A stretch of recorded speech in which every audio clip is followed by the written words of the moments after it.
As a big guy, you have to either become a mafia boss, Sure, or a restaurant owner. well, that's the thing. If you want to stay fat, yes. If you want to stay super big, Yeah. restaurant owner is the position. And don't think I haven't considered, like, I really want to own a restaurant called Fat Stav's. And it's like, I don't even think, I think you can, I mean, I'm not meaning to fuck with your idea, yeah. but Big Stavy's? Big Stavy's, yeah. Big Stavy's Greek American infusion. Just like a light up neon me. It's got its little little hat lights up. Yeah. Ding, ding, ding, oh you know? my God. Yeah. Then you would, I never thought about this, but you'd be the perfect restaurant owner to go around to tables. How we doing, folks? Slightly sexually harass the ladies. Yeah. You're looking gorgeous, Diane. Oh, look at what are you doing with this bum? Oh my God, what is this? Oh, Maron, you bite your palm a lot. Oh, your daughter's gorgeous. She's 15. Oh, yeah. This is just towing the line. What a woman you're becoming. We're all so proud of you, dude. So this was like a year and a half ago. I took Katie out to dinner. Our favorite restaurant's Quality Italian. Great place. Have you ever been there? I have. Yeah, it's awesome. Shout out to Timmy D. That's put Tim us Dillon. All on. Tim Dillon put us all on. the whole team on. They opened a Quality Italian in Denver, like in the fancy near Cherry Creek Mall, and Tim knew about it, and I brought Tim with me to Comedy Works. This is like 6 years ago. Back in the day, yeah. And I bring Tim with me to Comedy Works, and he's like, "Let's go get lunch at Quality Italian."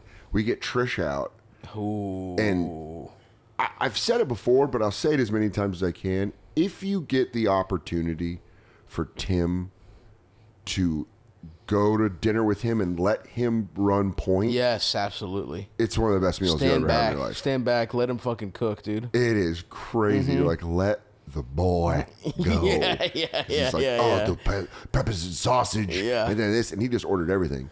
So I love Quality Italian. Of course, great spot. So I took Katie out there for it.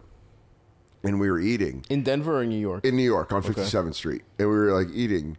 And we got the chicken parm, which is like their chicken parm is like a pizza that they drizzle honey on. It's a little hot honey. It's good stuff. It's the best thing I've ever had in my life. Yeah. Katie was eating it. And this older guy came over and was like, just talking to Katie. Yeah.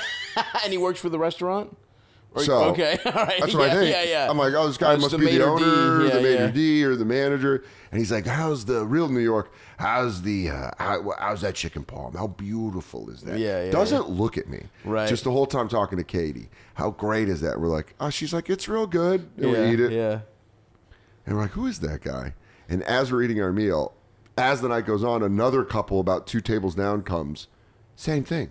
Same guy walks over, just talks to the lady. Doesn't make any eye contact to the man. Doesn't talk to the guy. And then we start wondering, like, does this guy even fucking work here? Is this guy just coming up and talking to women about their chicken parm? Yes. That would be a role that I think you would absolutely, be fantastic dude. in. Glad handing, coming through, like comping things. Oh, you know what? I got you dessert. Here's a couple tiramisus for you. Come on. Oh, my God. I heard how good you're doing in school. I heard you hit a home run in Little League.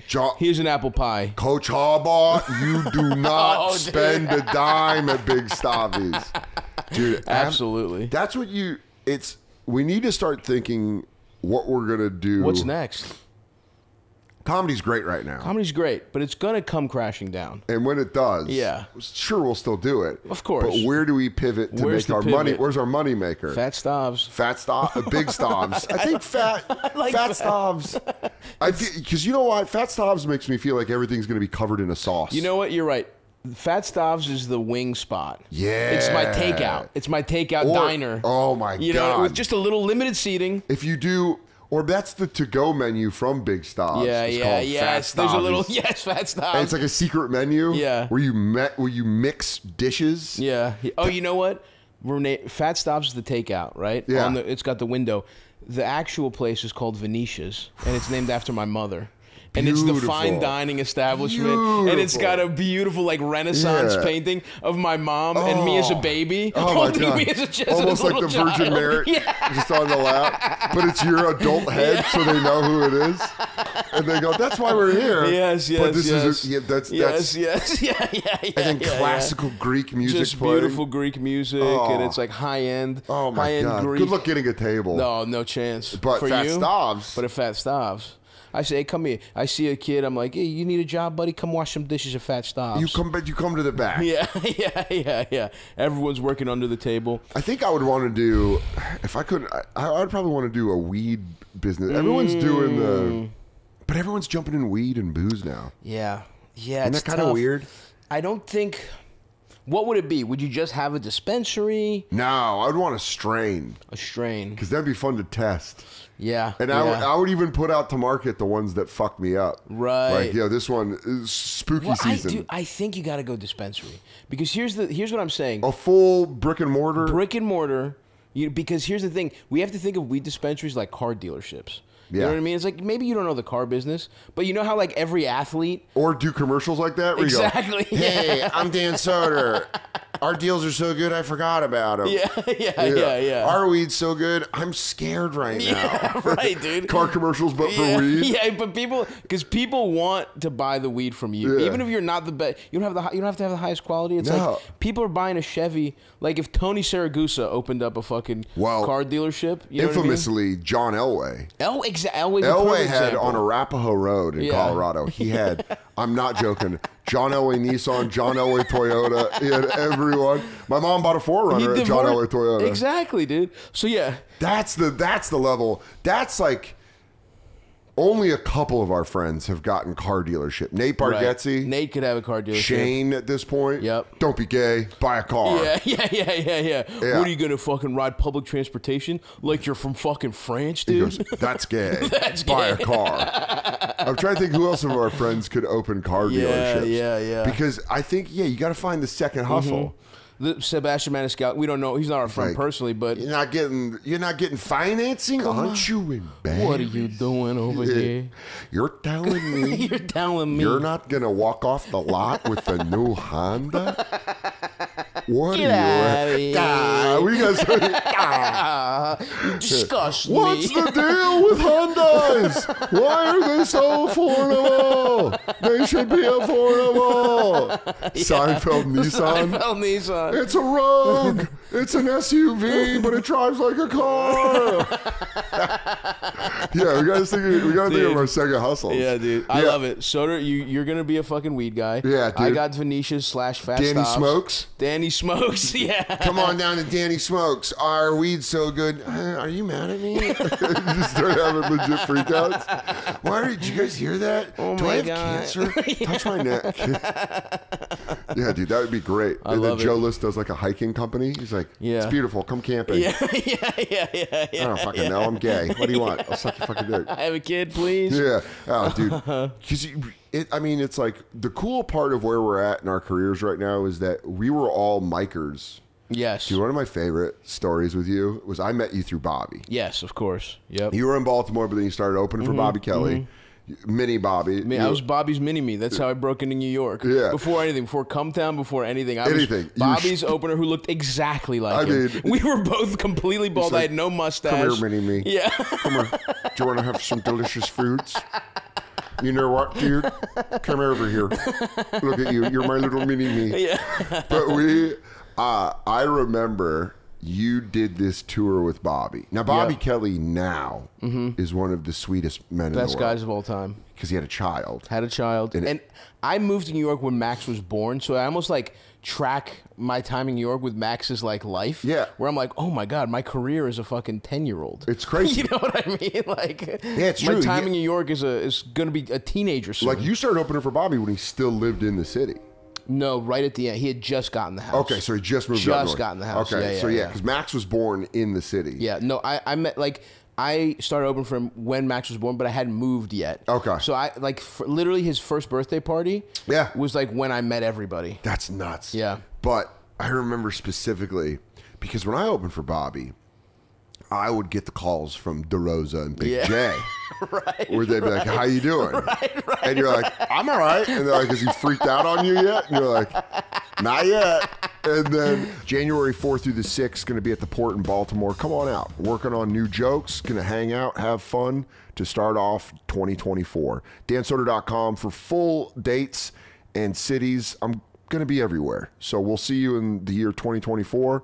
Hope you have good holidays, Christmas, Hanukkah, Kwanzaa, all the hits. Happy New Year's, and we'll see you in 2024. It is hilarious if you look at everybody. All of us had a complicated relationship with our fathers. Everyone that Bobby took, he could just sense gravitate. That. Yeah. You really did. You don't know your dad, do you? Yeah. You want to open for me at SUNY Delphi? Right. You want to come to Helium with me? And you're like, yeah, yes, that'd be sir. great. Yes. Yeah. I mean, it is. That's like one of the fun parts of comedy is realizing who else. That everyone's got some dust on them. There's 4 types of guys. But it is weird when you meet someone that had a good life. Totally. Yeah. You're like, why are you here? Yeah, exactly. They're just why the fuck did you do stand-up? It's crazy. And they look at it like, well, I just have to hit certain goals. Yeah. By this quarter. Or my parents will be upset. Yeah. yeah. I try to explain to people because comedy is very popular now. There's like younger comics I'll meet on the road who MC or whatever when I'm at clubs. And I try to explain to them the embarrassment of telling people you're a comic 10 years ago. Oh, yeah. More than like 10 and over. That's crazy. You're telling me people are doing it with pride now? Yeah. That's fucking weird. That's what I mean. That's fucking weird. Where they're like, yeah, I'm a comic. It's awesome. Oh, dude, it ruined my family for years. They're like, well, apparently. Also, you have an immigrant family that busted their ass off. So they're working to give you a better life. Dude, totally. My dad abandoned. He's like, I left my family. Yeah. I missed my father's funeral. I mean, that's like, it's like, he's got that real. He was going. Like, I remember. They gave him the last of their money and they put it in their hand and they're like, for America, for America. And he was like, I will make this into something. Yeah, exactly. And then now you're like, tits. I'm like, who got pussy last time? Yeah. Which one of you motherfuckers got off? Cunt recently? You get sucked off? Your Greek family has no idea that you have a Baltimore accent. Yeah. You're like, you get fucking sucked oh off my by God, the water. Who's getting pussy over here? Yeah. Like, who's bombing pussy over at Jimmy Seafood? What's your dad's name? Manolis. They go, Manolis, how is the new country? How is the new land? He goes, my son talks about blowjobs non-stop. He's bringing disgrace. Because, it's interesting. On the Honest episode, we talked about it because he said, like, I was like, what's it? He's like, I'm a comic. And we actually brought you up where he was like, Stavros is just one removed. Dude, one removed. Like, I went to preschool with a Greek accent. Like, really? I spoke Greek before English. Yeah. I was like in preschool, like, where do I get the blocks? I want to play Legos. Literally, dude. They dressed me up. My mom dressed me up way too nice for a Baltimore City public preschool. God. Oh my I was God. getting like all these little black kids are like, what's wrong with you? Dude, I was getting mocked by like, we actually had a crazy diverse school. So it was like a ton of like kids from all over. Sure. And so we had a lot of different it was like a little melting pot thing, but I remember just coming from a pretty sheltered. I would only watch Greek stuff. Really? So like you never watched Sesame Street? I watched it in Greek dubs of it. I watched Greek dubs of Aladdin and fucking Little Mermaid and shit like that. Yeah. What now? Let me ask you, as someone that watched dubbed stuff, how close does the voiceover work? Like, is Big Bird just like, hello, counting is 1, 2, 3? Yeah. The count's like 1, 2. There's 3. Just a guy who doesn't even fucking know how to count. Just a Greek count. Yeah. But no, it was weird. I mean, it was like pretty. It's all you knew. It's all I knew. So I had no idea. So when you found out that there was like, it was kind of crazy, dude. And like my parents also like. It's funny to think of me now, but like who I am now. But my mom was pretty strict about like I couldn't watch Simpsons, South Park. I'd like go to my friend Pete's house to watch all that shit. Who also was like. His parents were, his dad was fresh off the boat. Yeah. But his mom, I think, grew up in Baltimore. But it was like. But you were born here. I was born here, but I was in.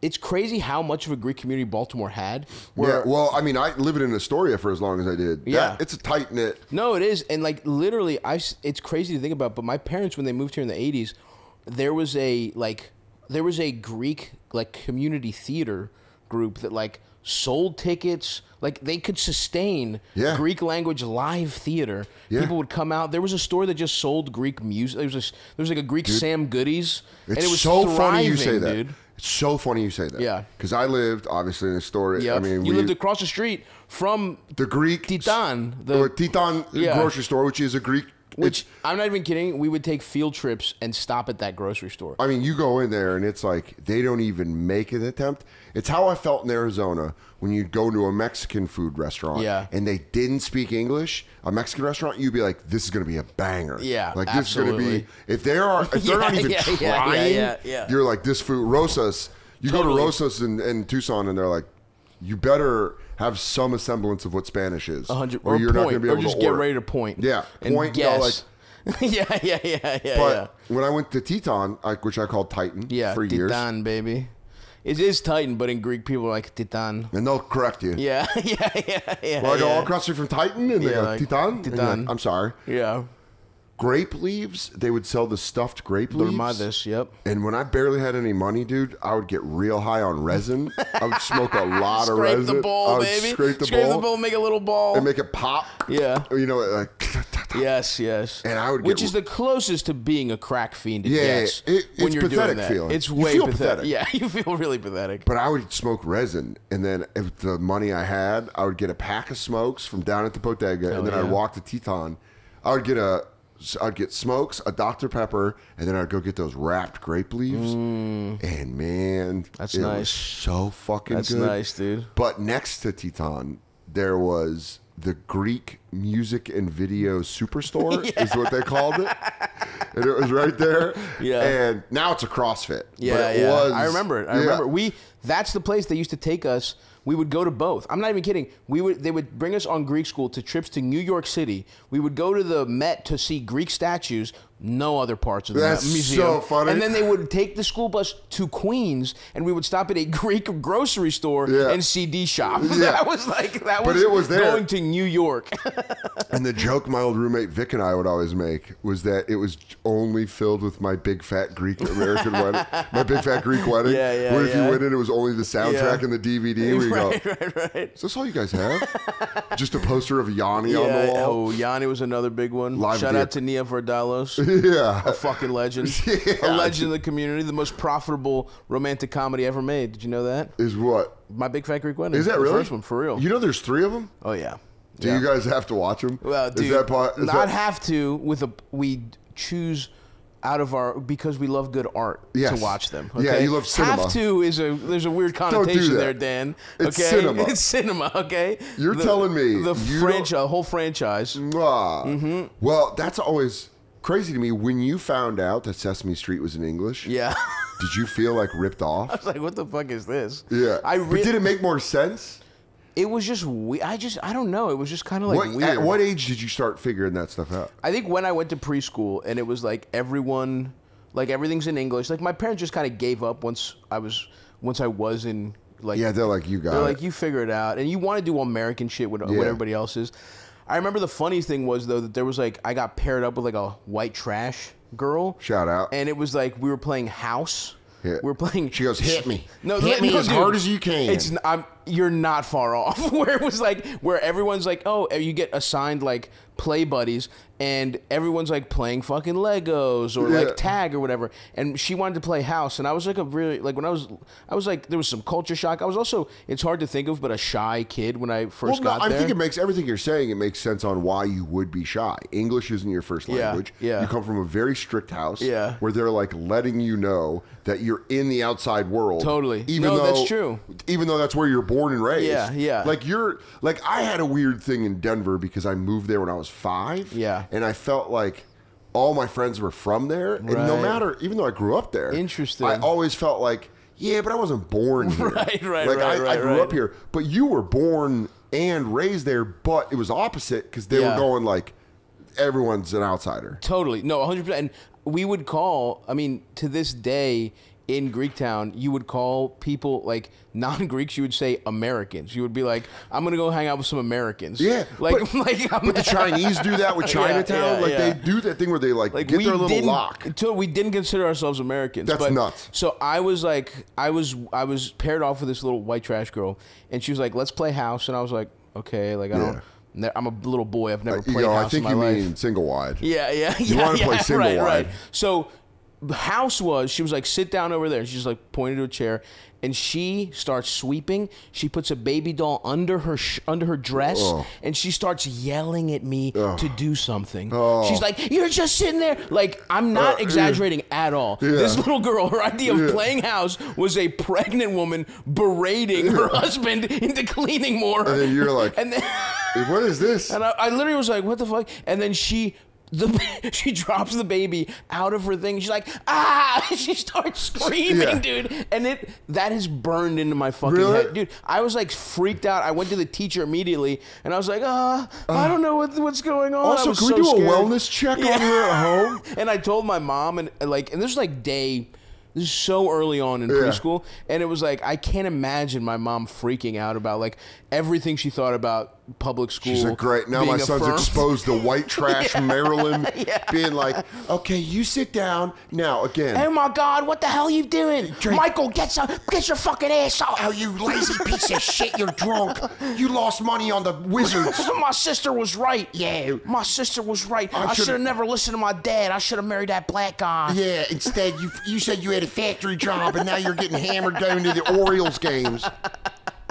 Dude, it was... Dude, it is really funny when little kids tell on their parents like that. Dude, it was fucking wild. Because I always thought it was, and I didn't even realize this. I'm really realizing this kind of now in the moment. Yes. I used to think it was funny to take shots of like water when I was little, and then act like... And I didn't realize that they're like, yo, this kid's parents got a problem. Because I always like, they'd take like blue water, and I'd go like... But I always thought it was funny. Take a couple shots, get in one of those like fucking electric cars, crash into a pole. And then just run. Run naked down the hallway.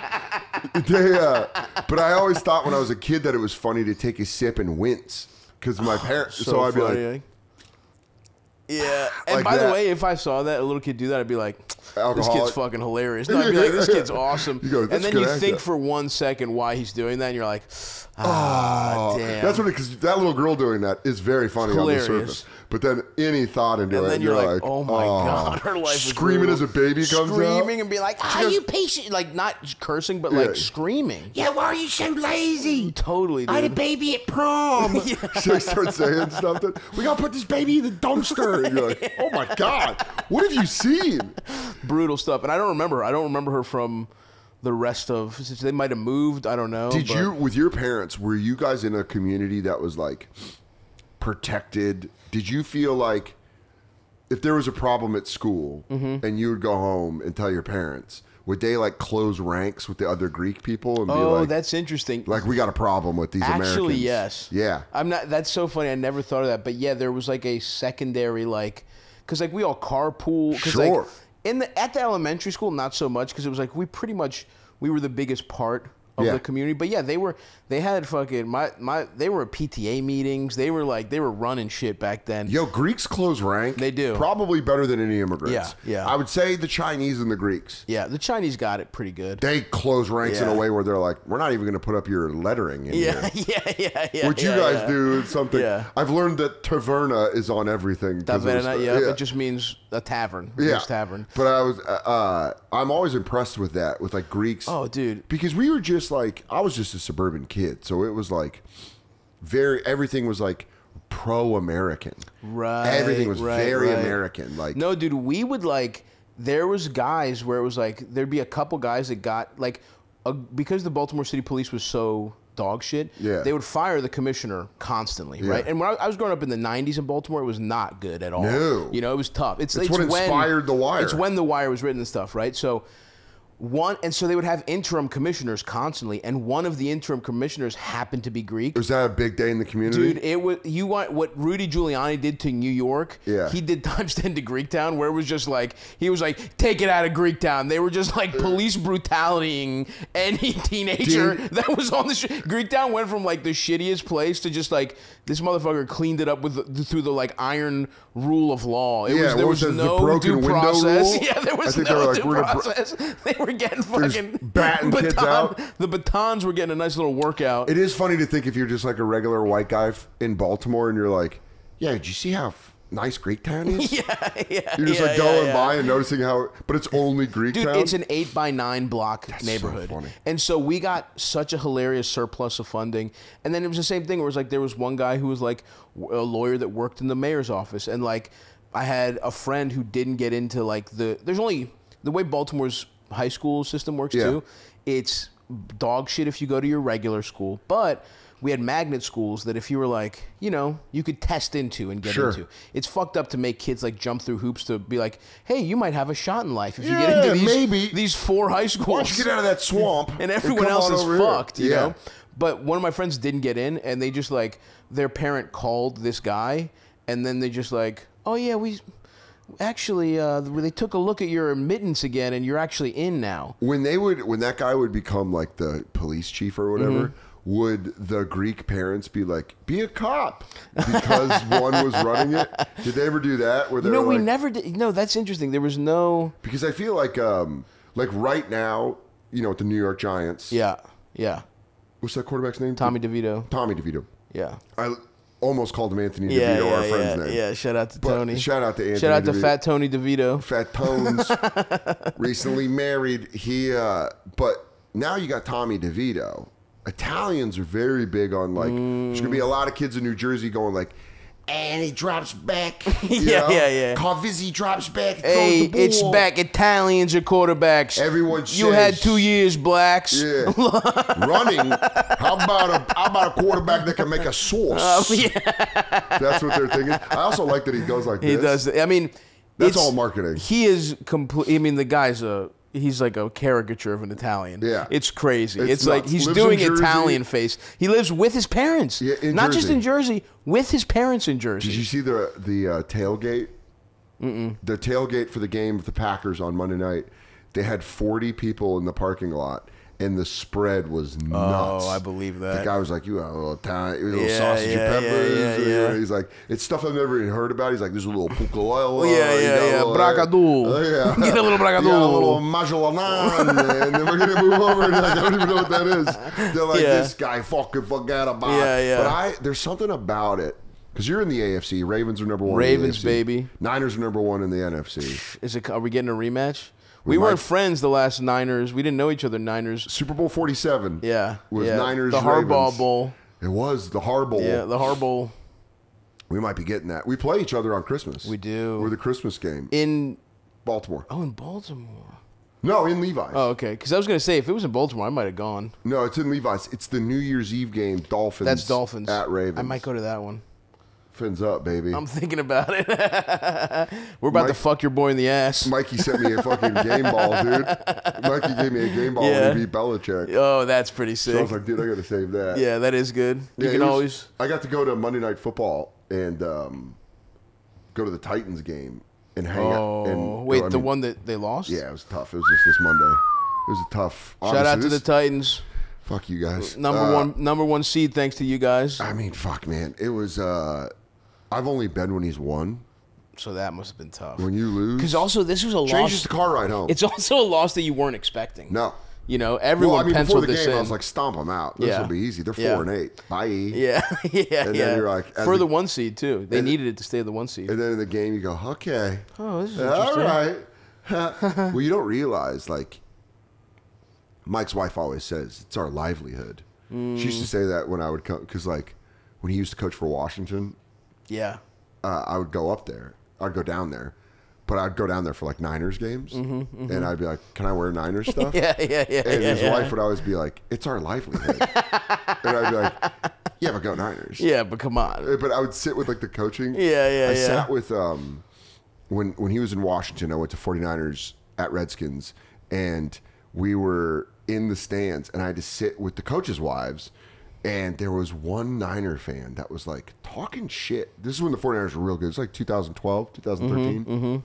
So they were like, we were one of the best teams in the NFC. Dog walking the Skins. Yeah. Every time I'd be like I would flex, but then this guy started talking shit, like aggressively talking shit.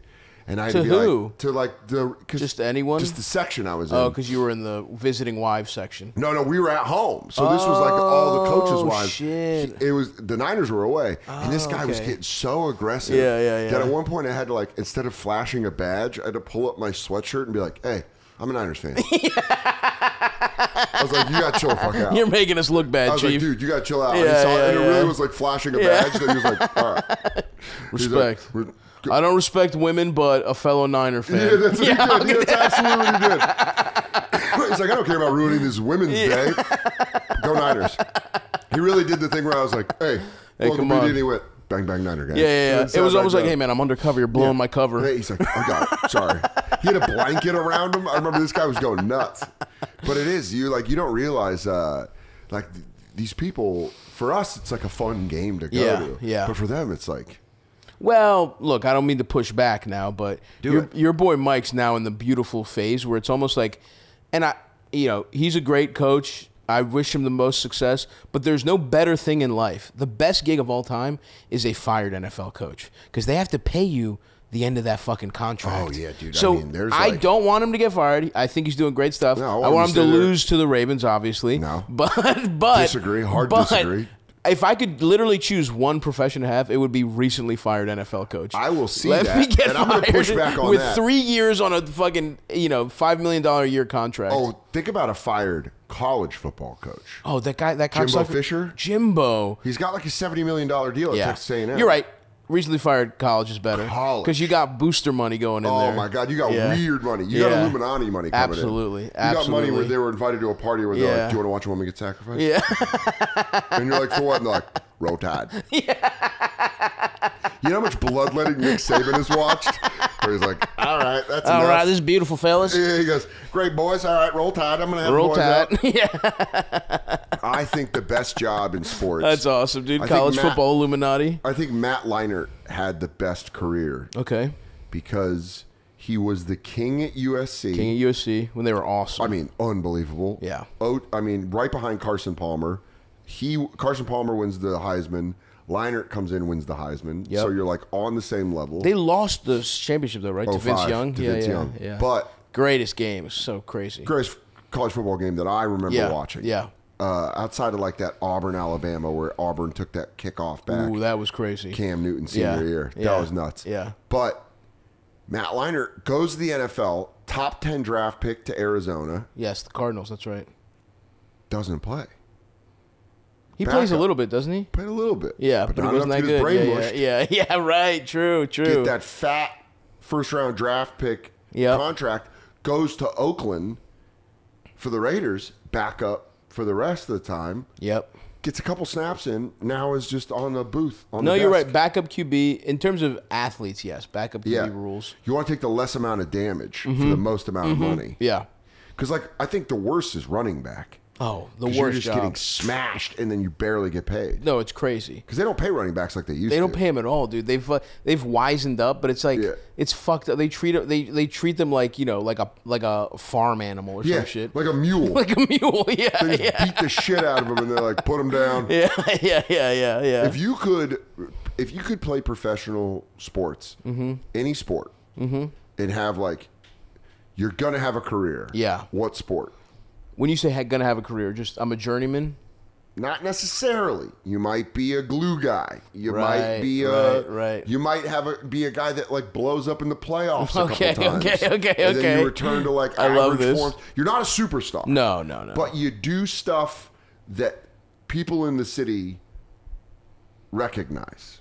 You're not Ray Lewis. Right. You're Bart Scott. Right. I would choose. I think I would still choose hoops because honestly, soccer or hoops, because of the crazy amount of money that you make, and it doesn't fuck your body up, and it's culturally it's cool. Hoops is cool, but you got to worry about your knees, your ankles. Yeah. Weird breaks. You got to get slapped in the face with the back of a hand a lot. You get poked. Yeah. I'd go golf. Oh. Golf, that's good. It's just beautiful courses the whole time. Yeah. You're always in great weather. Yep. They only play it when it's good weather. That's right. And you can play your whole career. Yeah. Then you go to the senior tour. Senior tour seems like a good time. Yeah, that's true. But it's not cool. It isn't cool. It My isn't buddy cool. Dennis had the best answer to this. Hit me with it. He said Premier League star.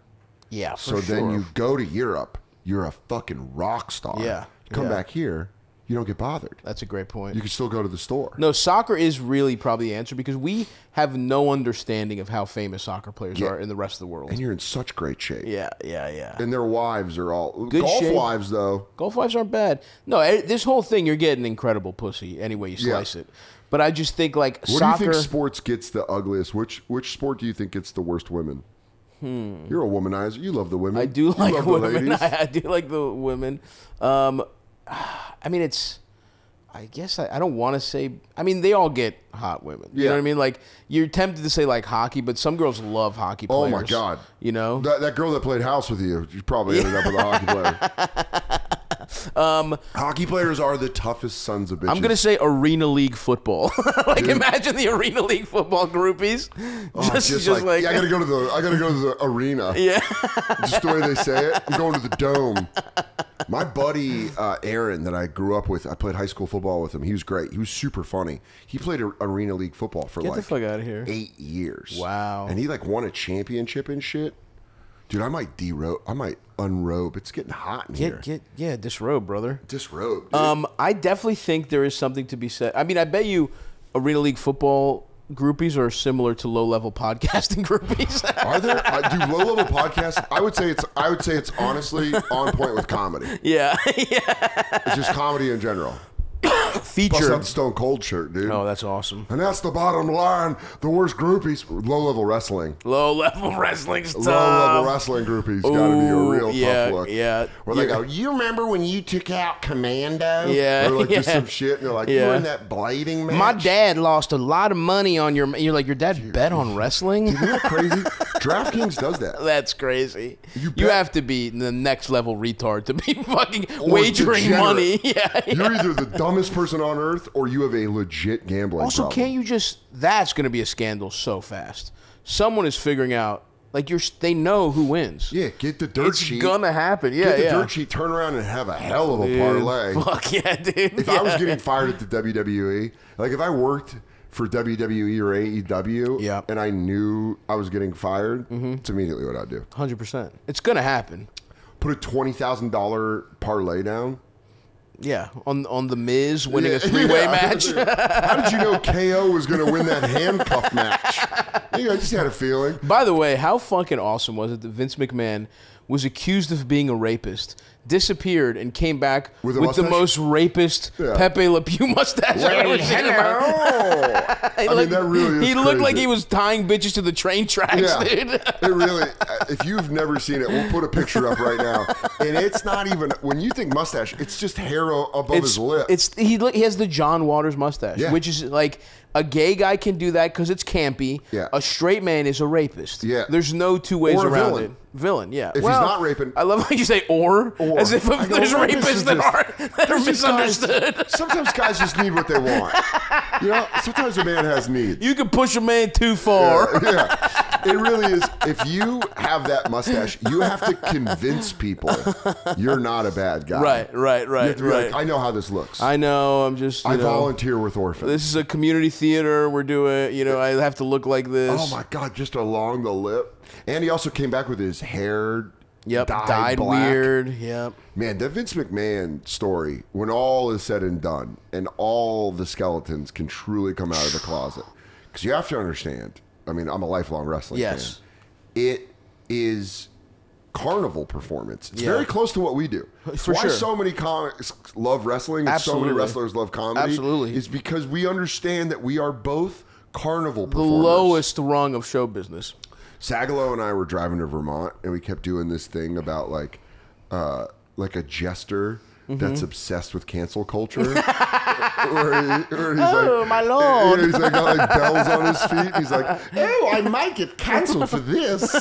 What walks in the woods and does like you're doing riddles, but you're like, don't cancel me. Yeah. Because it's so ridiculous. I mean, what's lean and strong and has never met his father? You're a performer.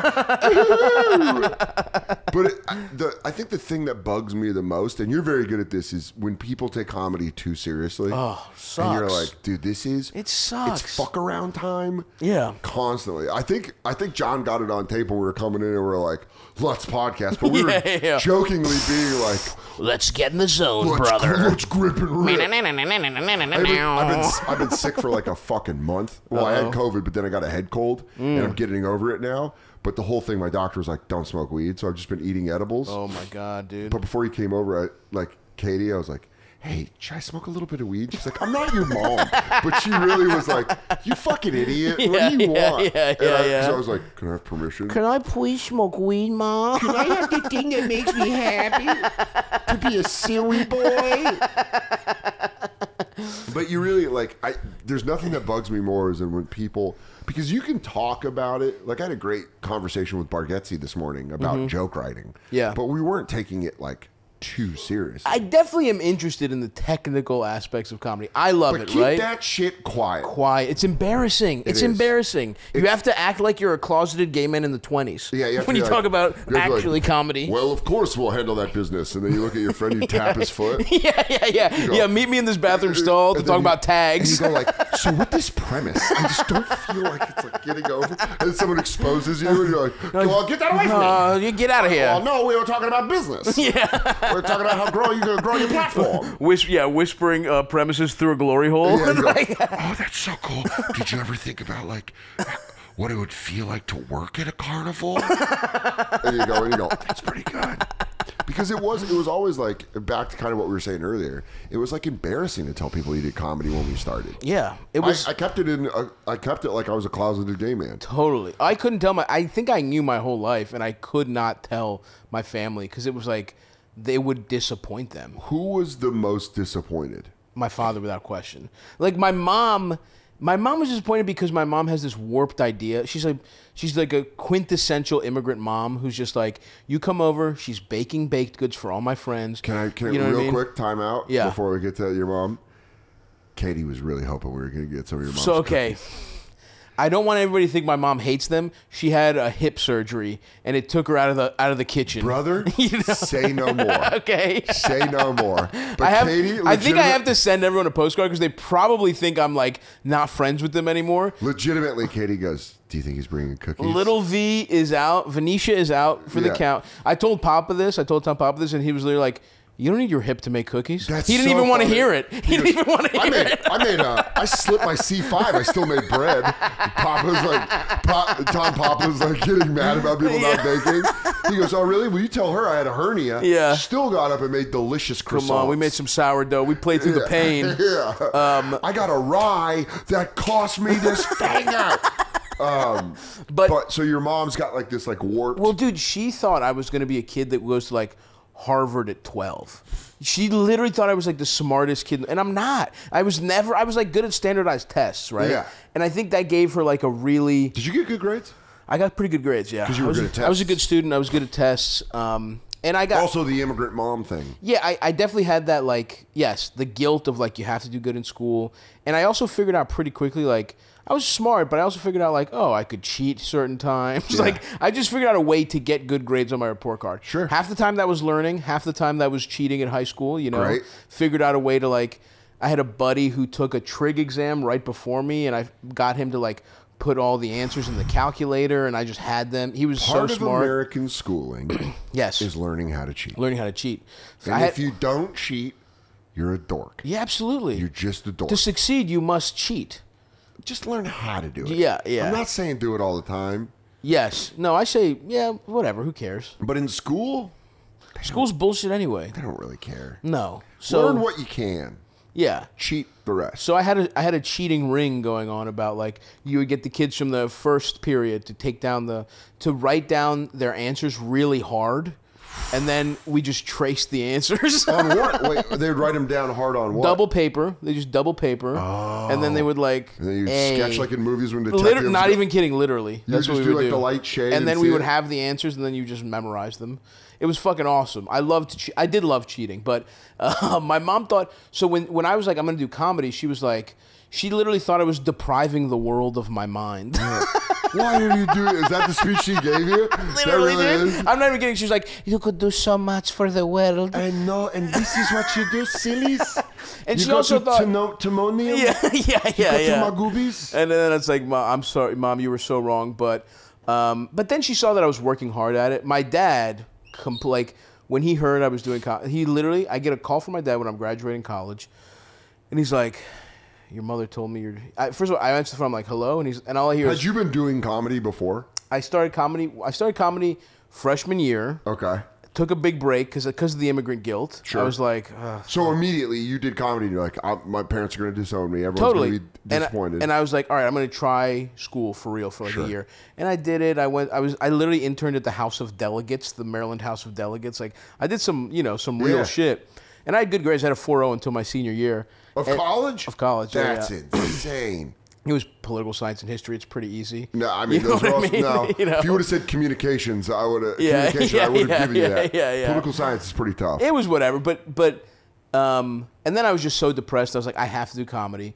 So senior year, I just do it. And my dad, I get a call from my dad, and it's just like, just a sigh. No And way. I'm like, hello? And he's like, no hello, no nothing. He's like, your mother told me you're going to do comedy now? And I was like, yeah, I'm going to do comedy. And then another, and a hang up. And that was the conversation. That was the whole thing? Holy shit. And it was like, nice, man. Thanks for supporting me. Did you feel any like, I'm going to get him back? No, honest, I wish I had that, but there was nothing. That wasn't really how I felt. It was just like, I just kind of disregarded it. I was like, who Were you kind of cares? just like bummed out? Like, oh man. You know, it's hard to say. I mean, I don't want to. I guess I just didn't really expect much, to be honest. Like, it was like, my dad always was like, and we're getting better now. Like, we're trying to patch things up. He's got to be proud now. Yeah. Now that you're making money, now you're doing well. He came to the Baltimore shows, and I think it was like, because I went to the Lyric, and it's a fucking huge, awesome venue. Yeah. And I think this year kind of dawned on him, and we talked for the first time in a while, and we're trying to get, it's also like mortality happens, people start being, like my dad is getting up there, and I think he's starting to realize, but I would think after the success of Come Town, I would think after the success of your podcast, of stand-up, there wasn't a moment where he was like, oh, was your mom like, oh. Well, my mom was, as soon as she saw that I was working hard, she was on board, even when I hadn't made it. Like, before anything. And my mom was back when you're on the road with Bobby and stuff. Dude, even before that. Even when I was open micing, but she saw that I had a day job, and then I went to D.C. every night, and then I was working on shit. She thought I was just, like, getting an excuse not to work. Because I'm also lazy. She thought I was like, oh, you're going to do comedy, you're going to get drunk and do open mics, which was the first, like, couple years of it, right? But, yeah, it was like, but then with my dad, it was just, we're getting back in the zone. And it's so funny, though, with my mom, where she was proud from the jump, and it's so funny, once Come Town popped, she would be like, I called her talking to her friends and being like, yes, he has a show, it's like a radio show with his friends, and they're making money, and it's going very good. And then I just hear a pause, and then she's like, what's it called? It's called Come Town. I bet she refused to spell it C-U-M. And it was the cutest. It was so come to my town. Come to my town come and be to my a friend. town and have a good time. When I was on the road with Mullen right before you guys started it, and he was like, yeah, I want to do this podcast because I want to make the logo look like cum. Look like jizz. That was the whole idea. That was the only thing. The whole idea. Like, he worked so hard on that logo. It was so funny because that's his mind. When he wants to do something, he wants to do that specific thing. He's locked in. And he was like, I want to make it look like cum. Yeah. But now, like when your dad goes and sees your stand-up, it's like there's sex stuff in there. How does he feel about the sex stuff? That's the thing is like, I do come from dirtbags. Yeah. Like, so he's like, it's not the vulgarity at all. Like, he's like, I liked when you asked the guy if he gets sucked off. No, totally no. My godfather, dude, my dad's best friend is the horniest. Is he from Greece? Oh, is he from Greece, dude? This guy is the Greekest horny. Like, he's a caricature. Yeah, he's like, it does a lot of chest rubbing. A lot of chest. Horny guys like to go like this. Always open. Like, and they always go like this. What are you questioning? How are you doing? Yeah. And he's so like he's a de facto uncle. Oh, yeah, exactly. I don't see him as much, but it's like, dude, this guy is so traditional that it went all the way around. And he's polyamorous again, where it's like the man is so in charge that he's just like, I'm gonna go get pussy, just telling his wife that he's getting pussy, and she's like, go ahead, sweetheart. Like they have such a traditional setup that they have an open relationship. That's so funny. He just openly talks about getting pussy in front of her. I was talking to Daniel Simonson about this last night, where like, when we started comedy, you would get afraid of conservative audiences. Yeah. You'd be like, I can't talk about a lot of shit in front of these conservative audiences. And now you're like, they're liberal. I can't talk about a lot of stuff in front of these liberal audiences. Right. Stavy's World podcast. That's right. Fat Rascal on Netflix, like I said. You're the fucking best, dude. You're the best, dude. Thanks for having me. I'm so glad that we can make Katie feel bad about your mom's cookies. Yeah, me too. We're about to let's go guilt her right now. I didn't know how I was going to face her. Yeah.